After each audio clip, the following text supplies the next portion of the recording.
উফ, কি চাকরিতে জয়েন করতেছেন নাকি? ওরকমই ঈদের পর থেকে আর কি। যাক, আলহামদুলিল্লাহ।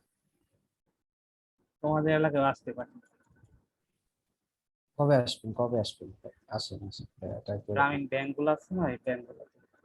আচ্ছা যাই হোক, ইন্টারভিউ দিয়ে আসছিলাম, ওই যে বলছিলাম তোমারে ব্যাংক হয়ে গেছে কাজ। interview। আহ, আচ্ছা যাই, স্ক্রিন দেখতেছো? তাহলে আমরা প্লাগ ইনটা হুম, ইনস্টল করে দিই, ঠিক আছে? হুম, হুম।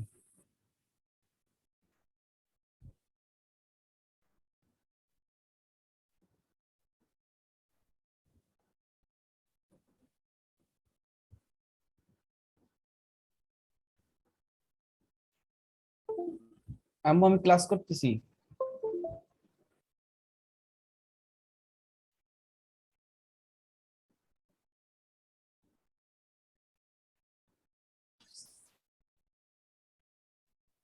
এইগুলা কি কমার্স, শিপিং এন্ড টেক্সট, এটা কমার্স হচ্ছে পেমেন্ট? উকমার্সের অ্যাডঅনস। মানে অ্যাডঅন কি কাজ করে? তোমার এই যে দেখো, উকমার্স স্ট্রাইপ পেমেন্ট, স্ট্রাইপ নামে একটা পেমেন্ট সিস্টেম আছে। এটা হচ্ছে উকমার্সে অ্যাড করে এই এই প্লাগইনটা। এরকম আর উকমার্সে হাজার হাজার প্লাগইন আছে। এটার মাধ্যমে হলো ওই যে পেমেন্ট করতে পারবে না ওয়েবসাইটে, মানে এসে? পেমেন্টে অনেক কিছু আছে, স্ট্রাইপ পেমেন্ট অনলাইন হুম, একটা হুম, পেমেন্ট আছে, যেটা হচ্ছে, যেটার নাম হুম, হচ্ছে স্ট্রাইপ। ওইটা ই করবে। ভাই এগুলো নিয়ে হাজার হাজার মানুষ কাজ করে, বুঝতে পারছো? এগুলো বানানোর জন্য বিশাল বড় একটা ইন্ডাস্ট্রি। যাই হোক, এই যে এগুলা দেখছো, আমরা আবার দেখি অ্যাড্রেস লাইন। এই যে আমার যে অ্যাড্রেসটা সেটা দিলাম, অ্যাড্রেস লাইন 2, তুমি দিতেও পারো নাও পারো, এটা তোমার অপশনাল। আর কান্ট্রি আমরা বাংলাদেশ। টাইম ই করো না, যেটা আছে এটা দিয়ে দিলাম, তোমার ইচ্ছা মতো কিভাবে কি দিতে হয় সেটা তো জানো, ঠিক আছে? জি, জি, জি। এটাকে ইমেল দিলাম, কন্টিনিউ।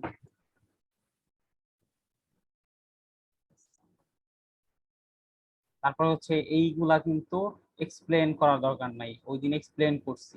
মানে hmm, hmm, in which industry does the store operate, মানে হচ্ছে তুমি কোন ইন্ডাস্ট্রি হচ্ছে বিজনেস করতে চাচ্ছ, বা কোন ইন্ডাস্ট্রির ই কমার্স ওয়েবসাইটটা তুমি বানাতে চাচ্ছ। সেটা ফ্যাশন, অ্যাপারিয়াল অ্যান্ড অ্যাক্সেসরিজ হতে পারে, health and beauty, electronics and computers, food and drinks, home furnitures and garden, education and learning, others.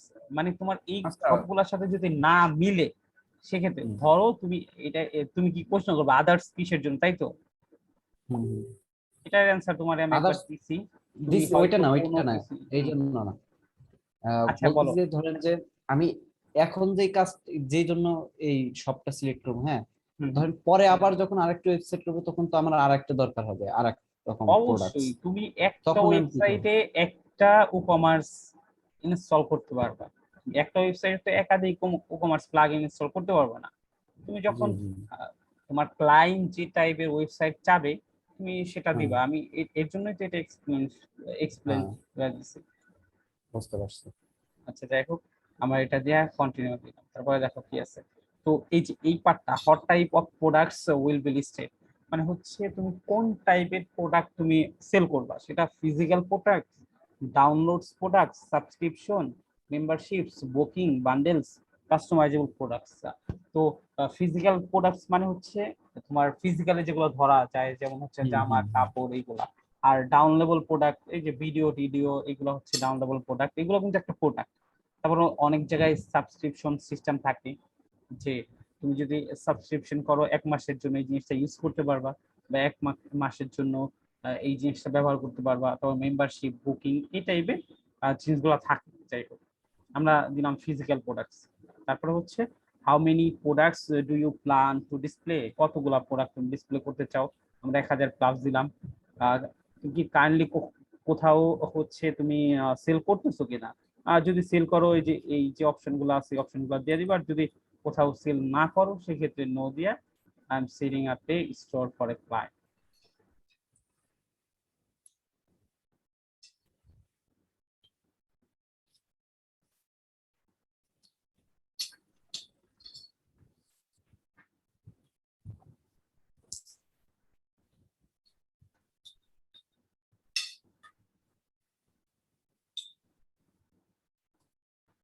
এই জায়গায় আমরা কিছুক্ষণ ওয়েট করি।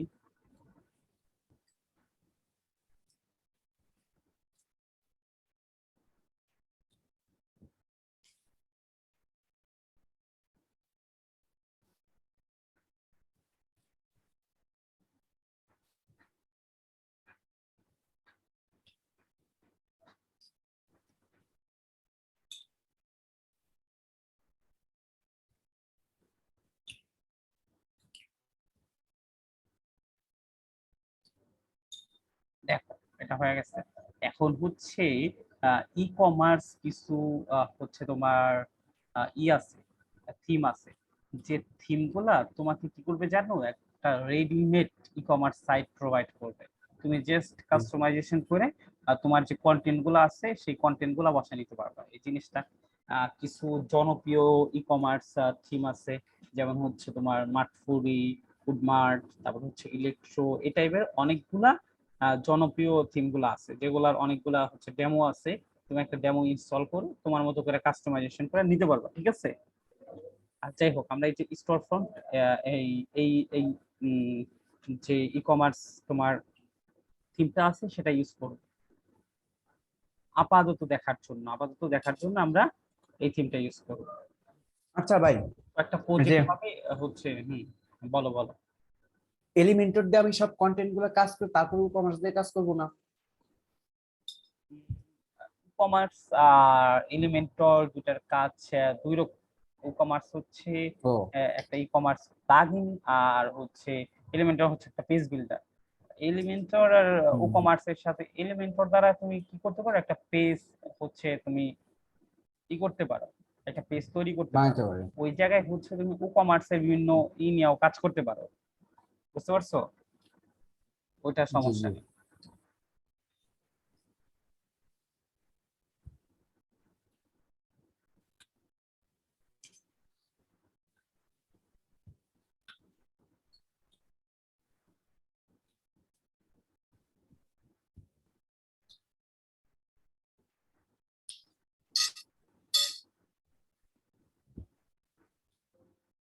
অনেক অনেক থিম আছে, তুমি যদি একটু ঠিকঠাক মতো কাজ করো, তোমার বেশি কষ্ট করতে হবে না, রেডিমেড অনেক কিছুই পেয়ে যাবা, যেটাতে হচ্ছে তুমি ইজিলি হচ্ছে একটা ই কমার্স সাইট। আর তুমি আসলে চিন্তাই করতে পারবা না যে এত সহজেও একটা ই কমার্স সাইট বানানো যায়, বুঝতে পারছো? জি দেখো, জি। এটার সেট আপ মোটামুটি আমরা ডান করে ফেললাম। আমরা একটা ই কমার্স হচ্ছে থিম ইনস্টল দিছি। দেখো এখন আমাদের সাইডের লুকটা যদি দেখি, দেখো আগে আমরা যে সাইডের লুকটা দেখতাম ওইরকম কিন্তু না, দেখো সাইডের লুকটা কিন্তু অন্যরকম হয়ে গেছে, দেখছো? হুম হুম। একটু ই কমার্স দেখো, এই যে হোম, কার্ট, দেখো এটা হচ্ছে কার্ট পেজ, তারপর হচ্ছে চেক আউট, যেটা একটা ই কমার্স হচ্ছে তো পেজে থাকে, my account page, sample page, shop page. তুমি দারাজের ওয়েবসাইটে গেলে এই টাইপের পেজ গুলো তুমি দেখতে পাবা। জি জি। দেখো দেখো এই যে WooCommerce প্লাগইনটা ইনস্টল হয়ে গেছে। তো দেখো WooCommerce হচ্ছে প্লাগইনের আন্ডারে যে কতগুলো অপশন আছে, যেমন হচ্ছে হোম, অর্ডারস। তোমার কাস্টমার যদি কোন একটা অর্ডার করে সেক্ষেত্রে তুমি এই যে এই অর্ডারের যে অপশনটা সেখানে দেখতে পারবা। তারপর হচ্ছে যে WooCommerce সেটিংস আছে, দেখো আমরা সেটিংস এ যদি যাই, বেসিক সেটিংটা একটু দেখে নিই। দেখো এই সেটিং এ তুমি যে অ্যাড্রেস গুলো দিছো এই জায়গায় কিন্তু আবার হচ্ছে তুমি অ্যাড্রেস গুলো চেঞ্জ করতে পারবে। এই যে এই জায়গায় জি। সেটিংস জেনারেলে অ্যাড্রেস লাইন টু, দেখো আমরা যে এইগুলা দিছিলাম সেটা হচ্ছে তোমার চলে আসে। আর তুমি যদি বাংলা বেস হচ্ছে কোন একটা করো, মানে কোন একটা দেশের, তুমি পুরো বিশ্বে সেল করতেছো না, কোন একটা দেশে শুধু সেল করতেছো, সেক্ষেত্রে হচ্ছে এই যে এই অপশনটা সিলেক্ট করে দেবে, সেল টু স্পেসিফিক কান্ট্রিজ, বুঝতে পারছো?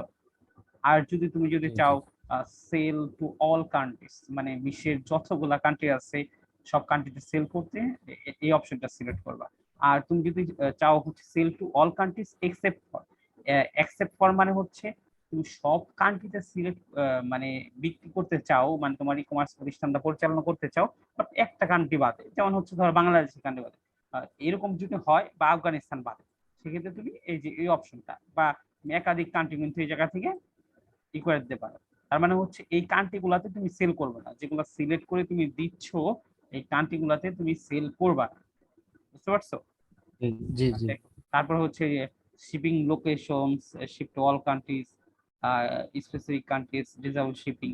তো শিপিং মানেটা কি? শিপিং মানেটা হচ্ছে যখন তোমার ধরো তুমি দারাজ থেকে একটা অর্ডার দিলে কি হবে, তোমাকে কিন্তু কুরিয়ার করে তারা হচ্ছে রাজবাড়ি তোমার প্রোডাক্টটা পাঠাবে না, জি এটাই জি হচ্ছে শিপিং।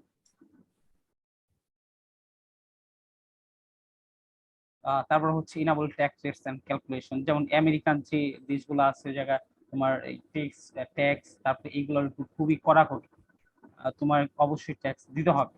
আর সেক্ষেত্রে কেউ কোনো ক্লায়েন্ট চাইতে পারে যে আমার আমার অটোমেটিকলি যাতে ট্যাক্সটা অ্যাড হয়, সেক্ষেত্রে তুমি এই যে অপশনটা সিলেক্ট করে দিতে পারো। তারপরে হচ্ছে যে কুপন কোডস, কুপন অনেক সময় তুমি দেখো না, এই যে ফুড পান্ডায় বিশেষ করে কুপন ইউজ করলে দাম হচ্ছে 120 টাকা, কুপন ইউজ করতেছো আর দাম হয়ে যেতেছে 80 টাকা, দেখছো? জি জি তুমি জি কিন্তু এই ই-কমার্স দিয়ে এইটাও করতে পারবা, তুমি কুপন তৈরি করতে পারবা, ইভেন কাস্টমারদের জন্য কুপনও দিতে পারবা, বুঝতে পারছো? জি জি তারপর হচ্ছে এই যে দেখো কারেন্সি টাকা সিলেক্ট করা আছে। তো তুমি যদি আমেরিকান ক্লায়েন্ট তো তোমার টাকা সিলেক্ট করতে বলবে না। বা এই যে দেখো বিভিন্ন দেশের ক্লায়েন্ট, তুমি যে দেশের ক্লায়েন্টের কাজ করবা, যদি বাংলাদেশের ক্লায়েন্টের কাজ করো সেক্ষেত্রে তুমি টাকা দিবা, আর যদি বিশ্বের অন্য কোনো দেশের ক্লায়েন্টের কাজ করো সেক্ষেত্রে সেটা তোমাকে সিলেক্ট করে দিতে হবে, বুঝতে পারছো? জি জি এই যে তোমার ডলার, তারপরে এটা কি রাইট সাইডে থাকবে না লেফট, এই যে লেফট রাইট এগুলো ঠিক আছে। Numerical digit to save changes, আচ্ছা তারপরে দেখি, তারপরে তারপরে সব পেজ কোনটা থাকবে। এখন হয়তো তোমার হচ্ছে একটু বুঝতে প্রবলেম হবে, বুঝতে পারছো? যখন জি একদম জি টোটাল আমাদের আলোচনাগুলো শেষ হবে তুমি কি বুঝতেছো? জি জি আহ, আচ্ছা, যাই হোক বুঝতে ভালো। তারপরে দেখো এই যে জায়গায় কিছু সেটিংস আছে এগুলো সবগুলো দেখতে হবে। তারপরে যে শিপিং এ দেখো, এই শিপিং জিনিসটা পরে তোমাকে দেখাবো, এটা খুব ইম্পর্টেন্ট জিনিস। আমিও হচ্ছে আমাকে যখন আমি যখন শিখছি তখন আমি আমার এই জিনিসটা শেখানো হয়নি, পরে হচ্ছে আমি নিজে নিজেই হচ্ছে এই জিনিসটা শিখতে হয়েছে, যাই হোক। তারপর যে পেমেন্টস, এই জিনিসটা খুবই হচ্ছে ইম্পর্টেন্ট জিনিস। দেখো তুমি যদি চাও কোন একটা পেমেন্ট সিস্টেম, দেখো check payments, direct bank transfer, তোমার ক্লায়েন্ট ডাইরেক্ট ব্যাংক ট্রান্সফার করবে কিনা। তারপরে cash on delivery, cash on delivery বুঝছো? ক্যাশ অন ডেলিভারি হচ্ছে তুমি প্রোডাক্ট করবা, প্রোডাক্ট হাতে পাওয়ার পর হচ্ছে তোমার তোমার যে কাস্টমাররা আছে তারা টাকা পে করবে, বুঝতে পারছো? জি জি তারপর তুমি বিকাশ, নগদ, রগটের মাধ্যমে যাতে তোমার বাংলাদেশি হচ্ছে যে আছে বাংলাদেশি ক্লায়েন্ট থাকবে বা বাংলাদেশে কোনো কাস্টমারের কাজ করলে, বাংলাদেশে কাজ করলে যেগুলোর মাধ্যমে সবাই পেমেন্ট করতে চায়, ম্যাক্সিমাম মানুষ এগুলো ইউজ করে। ব্যাংক অ্যাকাউন্ট অনেক মানুষ ইউজ করে না, মাস্টার কার্ড ইউজ করে না। তো এইগুলা কিভাবে করবে ওই জিনিসটাও দেখা দেওয়া হবে, সমস্যা নেই। আজকে আপাতত জাস্ট এগুলো দেখলাম যে তুমি এই জায়গায় হচ্ছে পেমেন্ট মেথড গুলো অ্যাড করে দিতে পারবে। তারপর হচ্ছে পেপ্যাল, এটা হচ্ছে ইন্টারন্যাশনাল, তোমার ইন্টারন্যাশনাল ক্লায়েন্ট ম্যাক্সিমামই হচ্ছে তোমার পেপ্যাল অ্যাড করে দিতে বলবে। অতএব, সেক্ষেত্রে পেপ্যালটা কিভাবে অ্যাড করাবো সেটাও দেখায় দেওয়া হবে, সমস্যা নেই। তারপর হচ্ছে দেখো অ্যাকাউন্ট এন্ড প্রাইভেসি, দেখো check out, allow customer place order without an account. আর তুমি যদি এটা দাও allow customer to place order without an account, এটা কি হবে যে কাস্টমাররা তোমার তুমি দারাজ থেকে কখনো কোনো কিছু কিনছো না বা কোনো ই কমার্স প্রতিষ্ঠান থেকে কখনো কোনো কিছু কিনছো? তেমন আচ্ছা, কিছু মানে অনলাইন থেকে কিছু তুমি অর্ডার দেই না। যদি কিনে থাকো তাহলে দেখবা, দেখো আমরা দারাজ থেকে আমরা প্র্যাকটিক্যালি একটা দেখি, দারাজ থেকে প্র্যাকটিক্যাল দেখলে জিনিসটা মনে থাকবে। হুম হুম। তুমি একটা কোনো হচ্ছে যদি একটা পণ্য কিনতে চাও সেক্ষেত্রে ওরা কি করবে জানো? ওরা বলবে যে তুমি আগে অ্যাকাউন্ট খুলো, দেন আমরা তোমাকে হচ্ছে খুলতে মানে আহ, ওই প্রোডাক্টটা কিনতে দিব। এই জিনিসটা হচ্ছে সেম এরকমই, কাজ করতেছে না, আচ্ছা। এই জিনিসটা হচ্ছে সেম এরকমই, তুমি যদি চাও হচ্ছে কাস্টমাররা অ্যাকাউন্ট না খুলেই হচ্ছে তোমার করবে, মানে হচ্ছে অর্ডার করতে পারবে, সেটাই যে এটা অ্যালাউ করে দিতে পারো। আর যদি তুমি যদি চাও যে না অবশ্যই কাস্টমার হচ্ছে অ্যাকাউন্ট করতে হবে তারপরে প্রোডাক্টগুলো কিনতে হবে, সেক্ষেত্রে এই টিক চিহ্নটা উঠাই দিবা। অবশ্যই এই টিক চিহ্নটা দেওয়া উচিত, কিসের জন্য? কাস্টমার, যখন কাস্টমার তোমার হচ্ছে তোমার অ্যাকাউন্ট রেজিস্ট্রেশন করবে এবং অ্যাকাউন্ট খুলবে তখন হচ্ছে তুমি অটোমেটিকলি কাস্টমারের যাবতীয় ডিটেলস, ইমেল, ফোন নাম্বার এগুলো পেয়ে যাবা। নেক্সট টাইম যখন তুমি মার্কেটিং করবা তখন হচ্ছে ফ্রিতেই ওদেরকে মার্কেটিং করতে পারবা, ইমেল করতে পারবা, ওদের নাম্বারে মেসেজ পাঠাতে পারবা। অনেক সময় দেখো না মেসেজ চলে আসছে নাম্বারে, জি জি। এইগুলো হচ্ছে ওরা এইভাবে করে। তুমি কোনো না কোনো সময় হয়তো রেজিস্ট্রেশন করছিলা, তখন ওদের সবকিছু সেভ হয়ে ছিল, তো ওরা পরবর্তীতে এই ডাটাগুলোকে কাজে লাগায়। তো এটা কি জানো ফেসবুক কিভাবে ব্যবসা করে? ফেসবুকের ব্যবসাটা কিভাবে? কি? ফেসবুক তুমি ফ্রিতে চালাইতেছো, ফ্রিতে সবকিছু করতেছো, ফেসবুক কোনো কিছু আর্ন করতেছে না। ফেসবুক কোনো কোনো কিছু আর্ন করতেছে? এত এত গ্রাহকরা যে ফেসবুক চালাইতেছে, ফেসবুক কি কোনো কিছু আর্ন করতেছে? তোমার কি মনে হয়? ফেসবুক তো আমাদের মাধ্যমে মেবি কি এখন আমাদের মাধ্যমে কি ফেসবুক কোনো হচ্ছে টাকা পয়সা ইনকাম করে? অবশ্যই। কিভাবে করে? এই যে ভিডিও দেখি, মনে করেন, তারপরে যে ফেসবুকে অ্যাকাউন্ট খুলি, যেমন এটা তো ওদের মার্কেট। অ্যাকাউন্ট খুললে কিভাবে ফেসবুক ইনকাম করে? তুমি যদি ফেসবুক, ধরো এই যে এটা একটা ওয়েবসাইট, এই ওয়েবসাইটে যদি তুমি অ্যাকাউন্ট খুলো তাহলে কিভাবে আমি ইনকাম করব? ফেসবুকও তো একটা ওয়েবসাইট, আমার মতো একটা ওয়েবসাইট, ওরা একটা ডোমেন রেজিস্ট্রেশন করছে, তারপরে অনেক কিছু বিভিন্ন প্রোগ্রাম করে ওরা একটা ইউজার ইন্টারফেস তৈরি করছে। তো অ্যাকাউন্ট খুললে কিভাবে ইনকাম হয় বলো? বলতে আচ্ছা যাই পারলাম হোক, না। আমরা টাইম গুলো স্পেন্ড না করে, ফেসবুকের মূলত বিজনেস হচ্ছে তোমার যে ইনফরমেশন গুলো আছে, তোমার ডাটা গুলা, যেমন হচ্ছে তোমার কিসে ইন্টারেস্ট তুমি শেয়ার করতেছো, তোমার হচ্ছে ইন্টারেস্ট, তারপরে হচ্ছে তোমার নাম্বার, তোমার নাম, তোমার বয়স, এইগুলাই হচ্ছে ফেসবুকের বিজনেস। ফেসবুকের প্রধান মূলধন বা সম্পদ হচ্ছে গ্রাহকদের ডাটা। বুঝতে পারছো? এই ডাটাগুলা কি করে? এই ডাটাগুলা হচ্ছে বিভিন্ন অ্যাড কোম্পানির কাছে, ওরা এগুলা সেল করে।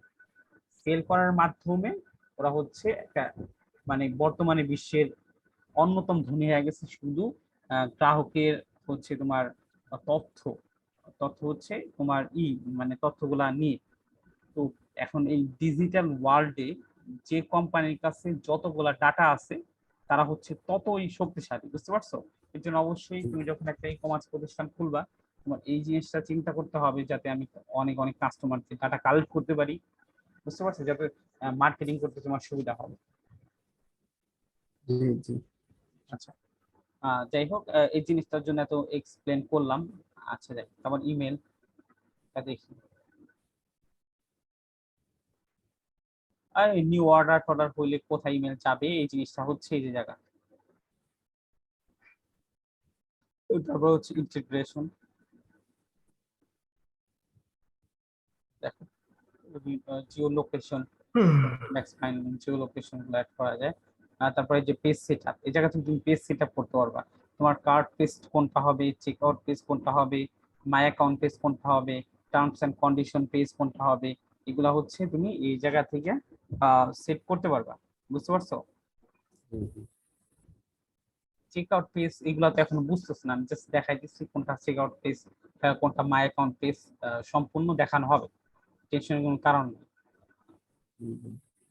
আচ্ছা, তাহলে আজকে মূলত আমরা ক্লাসে কি দেখলাম, কিভাবে হচ্ছে আমরা ওকমার্স প্লাগইনটা ইনস্টল করতে পারি, এন্ড ওকমার্স প্লাগইনে কি কি সেটিং থাকতে পারে, তার কিছু এক্সপ্লেন দেখলাম, কিসের জন্য থাকে এই টাইপের দেখার চেষ্টা করলাম। বুঝতে পারছো? তো জি জি। ক্লাসটা আজকে এতটুকুই থাকবে, যেহেতু আমাদের কাছে সময়, হাতে তেমন সময় নাই। জি। ক্লাসটা আজকে এতটুকুই থাকবে। তোমার যে অ্যাসাইনমেন্টটা সেটা হচ্ছে, তোমার অ্যাসাইনমেন্টটা হচ্ছে কি জানো?